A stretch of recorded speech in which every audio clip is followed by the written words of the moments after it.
Le problème dans ce dossier, c'est que en fait, aujourd'hui, il y a une espèce de tribunal médiatique qui essaye de se substituer à la justice. Le problème du tribunal médiatique, c'est-à-dire le tribunal auquel on siège tous à cette table et en France, il n'a pas de règle, et notamment la règle de la présomption d'innocence, il ne la connaît pas. Parce que ce que je vais vous dire, je suis désolé, je vais vous décevoir peut-être tous, et surtout décevoir ceux qui ont communiqué depuis hier.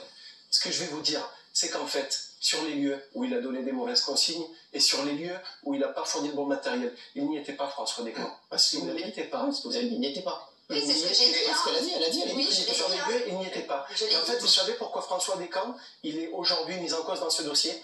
Parce qu'il était le responsable de la formation, et qu'on a mis en cause toute la chaîne, ça part des plus hauts gradés, le responsable de la formation, le responsable du matériel, le responsable opérationnel. Et à la fin du dossier, ce qu'on essaiera d'analyser, c'est que si c'est le camion qui était en mauvais état, c'est le responsable du matériel qui est responsable. Si c'est le responsable de la formation qui doit être mise en cause, c'est parce qu'on s'apercevra à la fin du dossier que ces jeunes n'avaient pas une formation adéquate.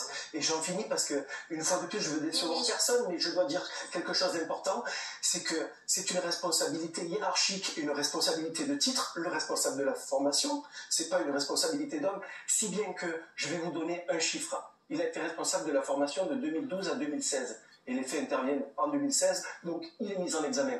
Mais savez-vous que les quatre victimes, elles ont reçu leur formation avant 2012. C'est-à-dire qu'en fait, il est mis en examen en sa qualité de responsable de la formation, alors que c'est pas sous son égide que les formations ont été données au RH de taxi. Je reconnais mais qu'il a même été promu. C'est aussi pour ça que la production a été trompée. Il a été promu parce que c'est quelqu'un qui a connu une ascension sociale au sein des pompiers. Mais vous ne répondez pas, maître, avec tout le respect que j'ai pour vous, à la question.